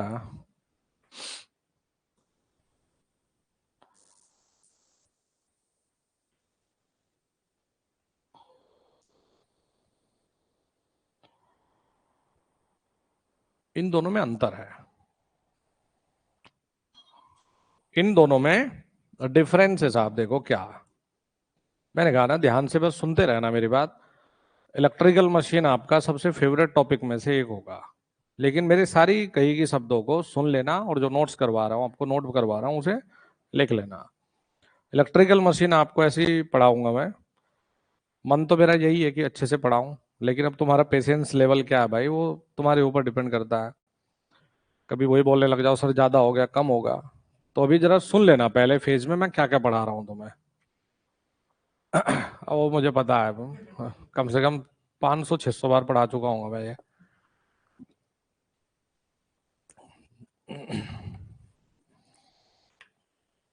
देखो जी, इन दोनों में डिफरेंस देखो क्या है। सारी चीज बताऊंगा, जैसे तुम्हें ऐसे लिखा के नहीं छोड़ूंगा मैं ना। ये बनवा दिया मैंने, कहा जी इंटरपोल है, तो आपको ये भी बताऊंगा कि इसकी रियल शेप क्या है, ऊपर से चौड़ा क्यों है, यहाँ से कम क्यों है, सारी चीज बता दूंगा तुम्हें। अरे बहुत कारण है, अभी बता दूंगा तो कल नहीं आओगे ना।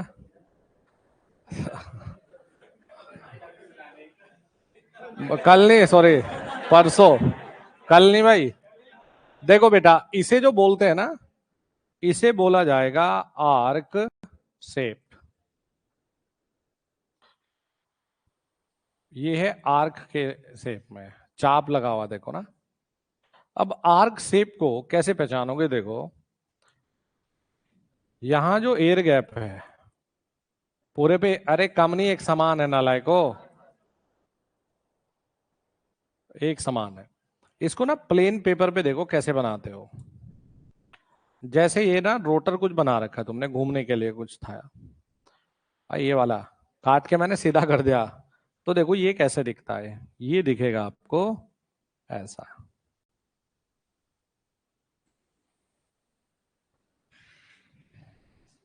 ये मत बोलना कि सर ये तो गोल घुमा रखा। ये क्या है कि जब ये गोल है तो ये भी तो गोल है। जब ये काट के सीधा कर दिया तो यहां से यहां तक इसमें जो एयर गैप है ना, वो एक समान मिलेगा तुम्हें। ये आपको बेटा एक समान मिलेगा। तो इससे फायदा ये होगा कि हमें जो ये डीसी प्राप्त हुई है ना, ये बढ़िया डीसी नहीं है, ये बढ़िया डीसी नहीं है भाई। बढ़िया डीसी रियली बताओ मेरे बच्चों ऐसी होती है। तो इसमें तो रिपल है, रिपल मतलब एसी वाला भाग ज्यादा है। अब सर क्या करें? तो देखो हमने कहा कि इसका पहला इलाज तो ये करते हैं कि अगर इसके बजाय हमें कुछ ये सीखने को मिल जाए कि एयर गैप यहां से यहां तक एक समान है, तो यहां से यहां तक मैग्नेटिक फ्लक्स एक समान बना होगा। जब एक जैसा मैग्नेटिक फ्लक्स को कट करेगा ये, तो ये बन जाती है कुछ ऐसे। तो हमने कहा कि जब ये ऐसे जा रहे थे भाई, तो कुछ तो फायदा हुआ। तो हम हमेशा आर्क शेप पोल को प्रीफर करेंगे डीसी मशीन के लिए। हम हमेशा डीसी मशीन में क्या लगाना अभी तक सही समझेंगे, आर्क शेप पोल बनाएंगे। अब बात करते हैं जरा ये यहां देखो बेटा, इसे कहा जाता है सैमफर्ड पोल। सैमफर्ड चैमफर्ड जो तुम्हें सही लगे, इसको बोलते हैं हम सैमफर्ड पोल। देखो सैमफर्ड पोल का मतलब क्या है, जैसे इनकी परिभाषाएं भी लास्ट टाइम के जो पेपर को तुम देखोगे ना उठा के, तो उसमें स्टेटमेंट और करेक्ट इनकरेक्ट वाले भी खूब है। तो ये चीजें कहां से थी, नॉलेज बेस्ड चीजें हैं। फिर देखो सैमफर्ड पोल का मतलब क्या है कि जो ये किनारे हैं, यहां पर एयर गैप ज्यादा और यहां एयर गैप कम। ठीक है? तो जैसे भाई इसको हम प्लेन पर तोड़ के बनाएंगे, तो ये हमें क्या दिखेगा कि हमें बताना है ये किनारों पे ज्यादा, किनारों पे ज्यादा और यहां पर कम। समझ आई बात? किनारों पे ज्यादा दिखना चाहिए यार, ये तुम तो भावुक कर दे रहे भाई। किनारों पे ज्यादा और बीच में कम, तो ये शेप बनेगी सैमफर्ड पोल के लिए। और ये देखो क्यों कर रहे हैं, ये इसलिए कर रहे हैं कि जो एसी मशीन है उनमें तो हमें साइनसोडल ही चाहिए ना। तो साइनसोडल कब मिलेगा, जब ये सैमफर्ड पोल बनाएंगे। तो हमेशा याद रखना कि एसी मशीन में अभी तक के लिए कैसे पोल की बात चलेगी भाई, सैमफर्ड, और डीसी में आर्क शेप। अभी तक तो ठीक है? अच्छा जी, समझ गए दोनों को? अब बताओ मुझे कि स्टेटर में कौन सी वाइंडिंग रखोगे, रोटर में कम्यूटेटर नहीं है। आर्मेचर वाइंडिंग किसके साथ डील करेगा, फील्ड वाइंडिंग डीसी। ठीक है? सिंक्रोनस मशीन एक किस प्रकार की मशीन है, एसी मशीन है। इसमें भी मोटर जनरेटर दोनों आएंगे, तो उस पर तो अभी हम जा ही नहीं रहे भाई। चलो अब जैसे हमने ये है जी three phase induction motor. Three phase induction motor में मैंने इसको ना दो हिस्सों में समझाया भाई। जैसे ये बनाया मैंने स्टेटर। अब इंटरेस्टिंग चीज इसमें यह है कि जैसे इंडक्शन मशीन में, इंडक्शन मोटर में, अब थ्री फेज है भाई, तो जैसे इंडक्शन में स्टेटर है, सेम वही सेम स्टेटर हमारा सिंक्रोनस में है। और जो इसमें ये स्टेटर बना रखा है जिस टेक्नोलॉजी से, सेम उसी प्रकार की वाइंडिंग आप डीसी मशीन के रोटर में कर रहे हो। तो जो भी वाइंडिंग में कॉन्सेप्ट होंगे, ये ऐसे नहीं है कि ये सिर्फ डीसी के लिए पढ़ेंगे। ये सारे कॉन्सेप्ट हमारे जो वाइंडिंग के हम सीखेंगे वो एसी और डीसी दोनों के लिए सीखेंगे। बस अंतर इतना है कि देखो जैसे ये वाइंडिंग दिखाई गई है आपको, ये यहां स्टेटर में करी गई है और डीसी में इसको हम लोग रोटर में करेंगे जी। ठीक है? तो यहां पर देखो भाई, ये हमने बनाया जी स्टेटर। तो स्टेटर में सबसे पहले देखो, आप ये देख पा रहे होंगे ना, ये देखो ये क्या है, स्लोट्स है। तो हमने बच्चों इस वाइंडिंग को पूरे में फैला के बना रखा है कि नहीं, देखो पूरे में फैला के बना रखा है हमने, तो इस वाइंडिंग को हम लोग नाम देते हैं डिस्ट्रीब्यूटेड वाइंडिंग। समझ आया डिस्ट्रीब्यूटेड वाइंडिंग देख के? नाम से देखो, नाम क्या है? डिस्ट्रीब्यूटेड। डिस्ट्रीब्यूटेड का मतलब है फैला हुआ, ठीक है। तो ये भाई, हाँ ये वाला, हाँ तू टोपी वाले भैया हिमेश रेशमिया, झपकी लगी तुझे? अच्छा, फिर हो सकता है तू जन्म से ऐसा ही है फिर। हाँ, देख रहा है तो ना। अगर अब आंखें तेरी एक बार भी बंद हुई ना तो बताऊंगा ना, बता रहा हूं मैं। ये है डिस्ट्रीब्यूटेड वाइंडिंग। अरे ये चीजें फिर भी आएंगे डिटेल में ना, लेकिन देख के विजुलाइज करो कि यार हाँ ये हमने पढ़ना है। अब जैसे दिमाग में आ रहा होगा कि सर फिर कॉन्सेंट्रेटेड क्या है, तो ये बना रखी है आपने डिस्ट्रीब्यूटेड वाइंडिंग। कॉन्सेंट्रेटेड क्या है? देखो इस शब्द सिखाता हूं तुम्हें।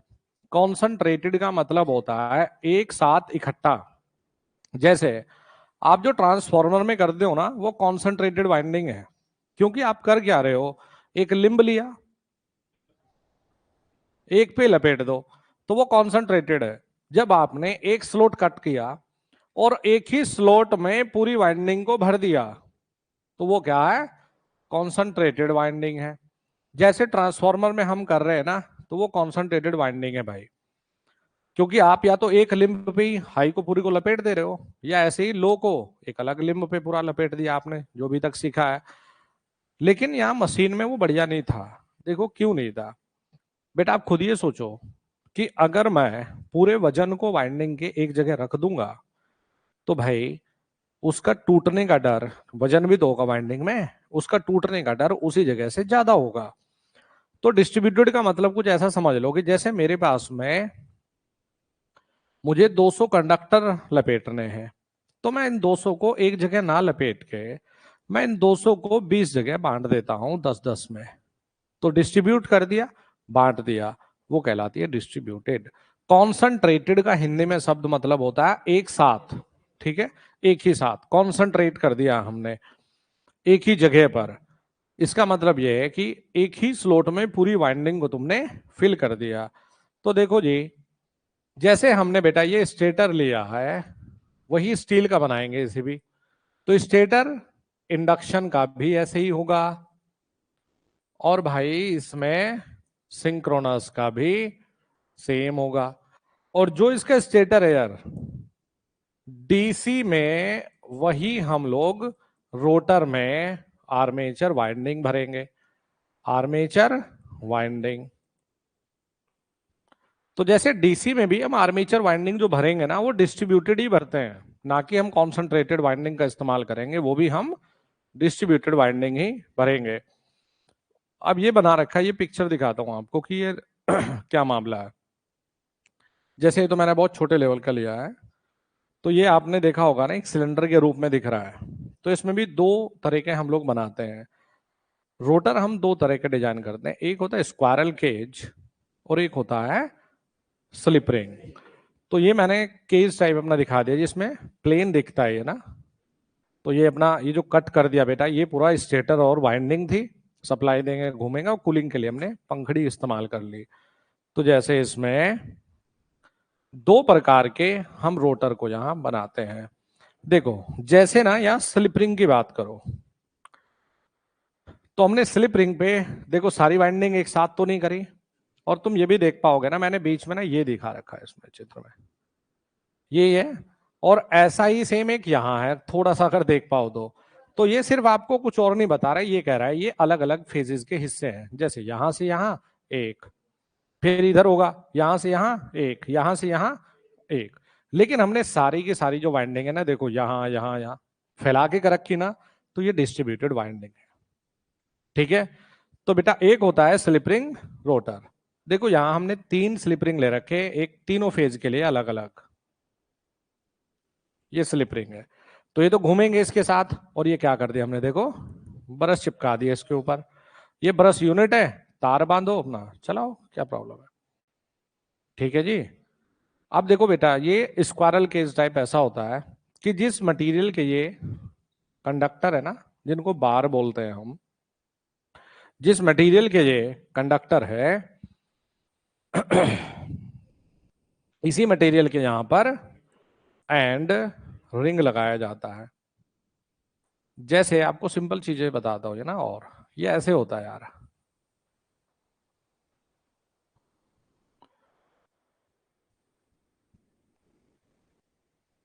ये इसमें स्लोट काटते हैं हम, और यहां पर लगा रखा है ये एंड रिंग जे। तो इसमें जो स्लोट कट है बेटा, ये इन स्लोट्स में हम अलग अलग में कंडक्टर प्लेस कर देते हैं, कंडक्टर को रख देते हैं। तो यही कुछ शेप यहाँ है। तो दो प्रकार के रोटर है यहाँ, एक है हमारा स्लिप रिंग और एक है यहाँ स्क्वारल केज। अभी इस चीज को दिमाग में लाओगे तो दिक्कत है। लो स्टार्टिंग टॉर्क, हाई स्टार्टिंग, वो छोड़ो, वो सब फ्यूचर की चीजें हैं। ठीक है जी। ये होता है हमारे, देखो इनमें तो टाइम लगेगा भाई। ये होता है हमारा अलग अलग प्रकार की जो मशीन्स है, इनका एक बेसिक ओवरव्यू। मैं सिर्फ इस चैप्टर से इतनी एक्सपेक्टेशन मेरी है कि आप लोग ये समझ जाए कि भाई डीसी मशीन मतलब क्या था, एसी मशीन मतलब क्या था, स्टेटर में कौन सी वाइंडिंग थी, भाई रोटर कौन सा था। तो एक थोड़ा सा फेमिलियर हो जाए इसके साथ में आप, और कुछ नहीं जी। अब इतने में बताओ भाई, कोई दिक्कत है, कोई समस्या है तो बताओ। कर लोगे इतना? क्या? हम्म। क्यों? कैसे करेंगे बताइए? लिंब एक है माना, हाई के लिए तुम्हें एक लिंब मिला, तो तुम तो पूरी को एक ही साथ लपेटोगे ना, डिस्ट्रीब्यूटेड कहाँ कर पाओगे? डिस्ट्रीब्यूटेड के लिए तुम्हें फिर बहुत सारे अलग अलग अलग 10 टर्न यहाँ, 10 टर्न यहाँ, 10 टर्न यहाँ, 10 टर्न यहाँ। आई थिंक फिर तो आप कॉन्सेंट्रेटेड और डिस्ट्रीब्यूटेड को समझ नहीं पाए। देखो डिस्ट्रीब्यूटेड का मतलब क्या है,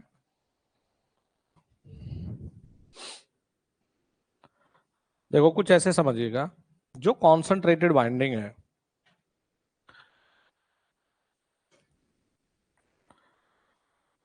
कॉन्सेंट्रेटेड वाइंडिंग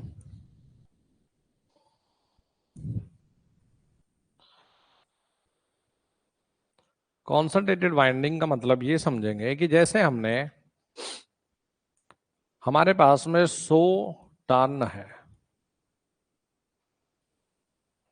ठीक है। तो हमने क्या किया कि एक स्लोट काटा,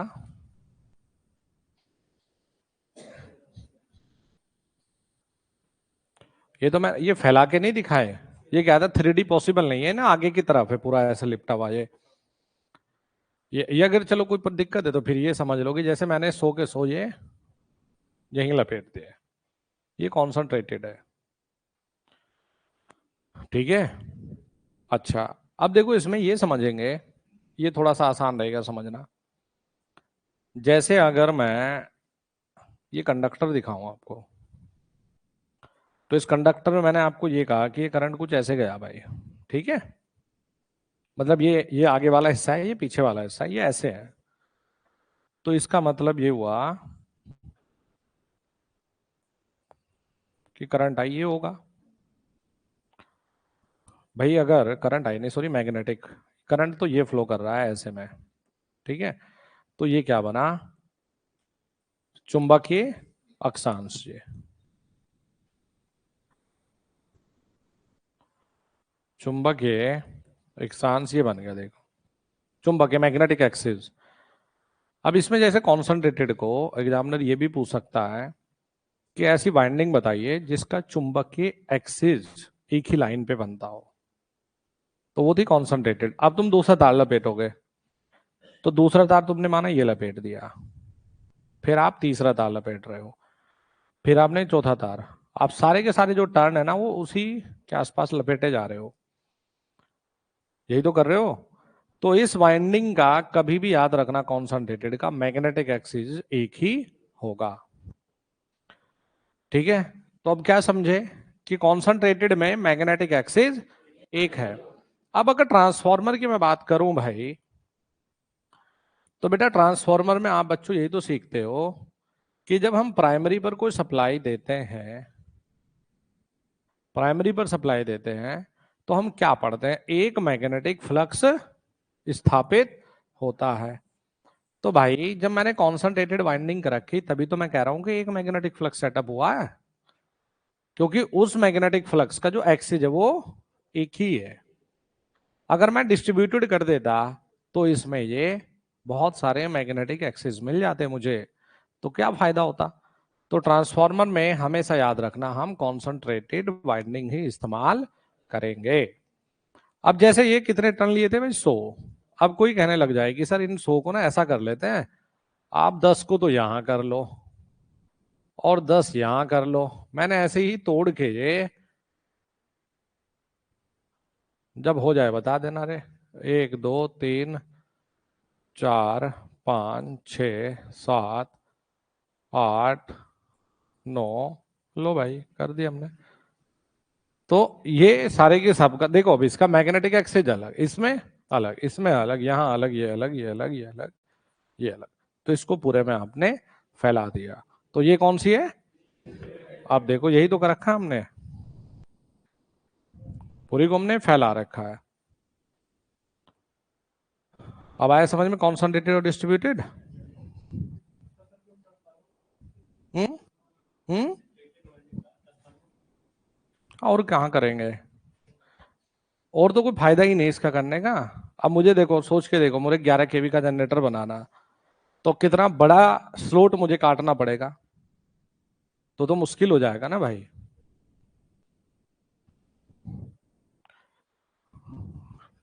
चलो भाई कर लोगे इन्हें, तो आज के लिए सिर्फ इतना ही रखते हैं। आओ मैं करने कुछ अपनी कल के प्रोग्राम की तैयारी। तो आज के लिए इतना ही।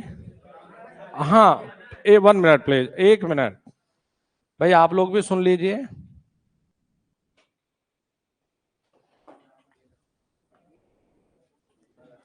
हाँ भाई, ऑनलाइन में बच्चों आप लोग भी सुन लीजिए। मंडे को आपकी क्लास रखेंगे सुबह 9 बजे, 9 बजे, सिर्फ मंडे को आपकी क्लास रखेंगे 9 बजे। और हमारा टॉपिक रहेगा डीसी और एसी वाइंडिंग। ठीक है जी, डीसी और एसी वाइंडिंग हमारा टॉपिक है मंडे को सुबह 9 बजे।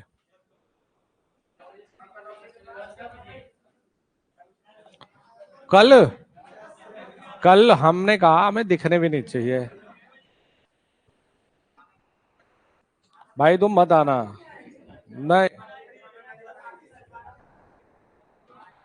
भाई, मैं बोल रहा हूँ कल नहीं होगी, मंडे सुबह 9 बजे होगा। और बढ़िया सेशन रहेगा मंडे को आप लोगों का, वाइंडिंग का 4-5 घंटे का एक बढ़िया सा सेशन रहेगा जी। ठीक है, तो नाश्ता नुश्ता करके आ जाना भाई। 9 10 11 12 1 2 बजे तक पढ़ लेंगे आराम से, ठीक है। नहीं मैं तो 4 5 तक भी पढ़ा लूंगा।